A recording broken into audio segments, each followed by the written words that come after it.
BJP के राष्ट्रीय महासचिव राधा मोहन दास अग्रवाल ने न्यूज वन इंडिया से खास बातचीत की, जिसमें उन्होंने मुस्लिम पर्सनल लॉ बोर्ड द्वारा सुप्रीम कोर्ट के फैसले को गलत ठहराने पर कहा कि इस देश के मुसलमानों को मुख्यधारा से न जोड़ने देने पर कुछ मुसलमान संगठनों की राजनीति क्या है, इस पर उन्होंने बातचीत की है। सुनिए क्या कहा। All India Muslim personal law board की ओर से 2 प्रस्ताव पारित किए गए हैं, जिसमें कहा गया है कि जो गुजारा भत्ता देने के लिए मुस्लिम महिलाओं को सुप्रीम कोर्ट ने कहा है, उसके खिलाफ एक तरीके से फिर से all India Muslim personal law board supreme court का दरवाजा खटखटा सकती है। इसको लेकर भी मंथन किया जा रहा है। हमारे साथ बातचीत करने के लिए राज्यसभा सांसद और भारतीय जनता पार्टी के राष्ट्रीय महासचिव राधा मोहन दास अग्रवाल जी हैं। सर, जिस तरीके से ये फैसला सुप्रीम कोर्ट ने दिया, मुस्लिम महिलाओं के हक में ये फैसला आया, मुस्लिम महिलाओं के अंदर खुशी थी, लेकिन all India Muslim personal law board कह रहा है कि हम इस पर विचार कर रहे हैं और कहीं ना कहीं वो इस फैसले से खुश नज़र नहीं आ रहा है। देखिए, मुसलमानों की बेहतरी के नाम पर ये all India Muslim personal law board बनाया गया और ये मूलतः हर काम वही करते हैं जिससे मुस्लिम समाज का भारत में इंटीग्रेशन होने में समस्याएं पैदा हों। ये देश सिर्फ हिंदुओं का नहीं है, मुसलमानों का भी है, मैं मानता हूँ।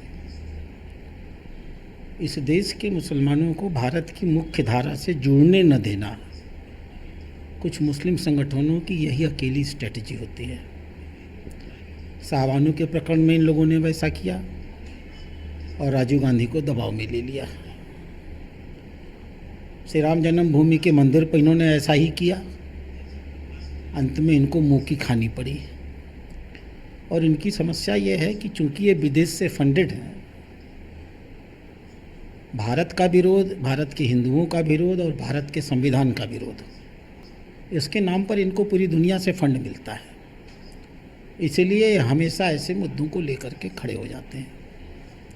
माननीय उच्च न्यायालय ने क्या कहा है, एक औरत जो निसहाय होती है, आय के कोई साधन नहीं होते हैं, मानवीय आधार पर या देश के संविधान के आधार पर अगर कोई पति उससे तलाक लेता है तो उसे गुजारा भत्ता दे। दुनिया के किस कोने में ऐसा नहीं होता? कौन सा ऐसा देश है जहाँ यह नियम लागू नहीं है? और मुस्लिम देशों में नियम नहीं लागू है क्या? वहाँ भी लागू है। लेकिन इनको चूँकि सिर्फ भारत में तनाव पैदा करना है, समस्या पैदा करना है, दंगे कराने हैं, हिंदू मुस्लिम विद्रोह पैदा करना है, अंतर्राष्ट्रीय षड्यंत्रों के तहत भारत में अशांति पैदा करनी है, इसलिए मुद्दे लेकर के आते हैं। और इनके बयान देखिए, ये कहते हैं कि हम सुप्रीम कोर्ट में भी जाएंगे और ये भी कहते हैं कि सुप्रीम कोर्ट से बड़ा शरीयत है, हम शरीयत को मानते हैं, सुप्रीम कोर्ट को नहीं मानते। ये कहते हैं कि सामान्य नागरिक संहिता भारत में नहीं लागू हो सकती। क्यों नहीं लागू होगी? सामान्य नागरिक संहिता भारत के संविधान के नीति निर्देशक सिद्धांतों में है या नहीं है? और अगर है तो संविधान का हिस्सा है। आश्चर्य क्या है? वो लोग जो चुनाव में संविधान की किताब लेके घूम रहे थे, लाल रंग की, संविधान की किताब कभी लाल रंग की नहीं बनी, क्योंकि वामपंथी अराजकता से ये सब प्रभावित हैं, इसलिए लाल रंग की किताब, रंग का भी महत्व होता है ना। जो किताब लेकर घूम रहे थे और भड़का रहे थे लोगों को कि भारतीय जनता पार्टी आएगी तो संविधान बदल देगी, और ये तुम्हारे समर्थक खुलेआम संविधान को चुनौती दे रहे हैं। धन्यवाद। हमारे साथ बातचीत कर रहे थे भारतीय जनता पार्टी के राष्ट्रीय महासचिव और राज्यसभा सांसद राधा मोहन दास अग्रवाल जी। वीडियो जर्नलिस्ट राज के साथ मैं पीयूष तिवारी, नई दिल्ली।